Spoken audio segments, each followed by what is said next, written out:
Hey guys, Lacey here from Deuce, Venice. Gonna go over our training for the day. First thing we're gonna go over is our trunk stability progression. We've been working on hollow holds a lot over the last month. Now we're gonna add in a new movement, the arch hold. Two movements look like this. First is the hollow hold. Okay, this is tight. We're firing and our ribs are close to our hips. The arch, we're on our belly and we're thinking same thing. Create tension from the fingertips through the toes. We're squeezing our glutes and lower back. We have a 10-second hold of each thing. The win here is working on our transitions. Looks like this.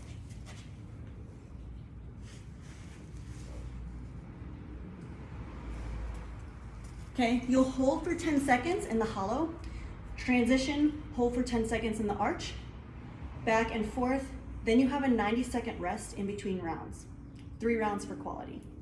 If you're unable to do the transition between movements, that's okay. Reset and then start your 10-second timer in the new position. While you're getting warmed up to that, you can kind of play around with that over the progression of our trunk stability in those 2 movements. Next thing we have is going to be a rear chain accessory progression. We're gonna do 8 reps on one leg, 8 reps on the other, and then we're gonna go into a hamstring slide. These are top-down step-ups, so that means we need to keep tension in the leg that's working at all times. Looks like this. Starting at the top, we drag our foot down, control, light touch and stand. We're not resetting at the bottom, so we can keep optimal tension in the leg that's working at all times. You'll do 8 on one leg, 8 on the other. Next movement is the sliding hamstring curl. Okay, we have 10 reps at the end of each round, and we have 3 rounds for quality of our rear chain accessory. So for the sliding hamstring curl, on a wood floor with a towel is great. I'm gonna try out a piece of metal on the cement here, so we'll see how that goes. We're gonna go ahead and drive our heels into the ground, and once we've done that, we're gonna think about pulling it to our butt. Okay, hips are up, we're squeezing tight, and we're gonna pull. Okay, I'm thinking about bringing my heel to my glutes, and then pushing up. Hips stay up in between reps. You have 10 reps at the end of each round.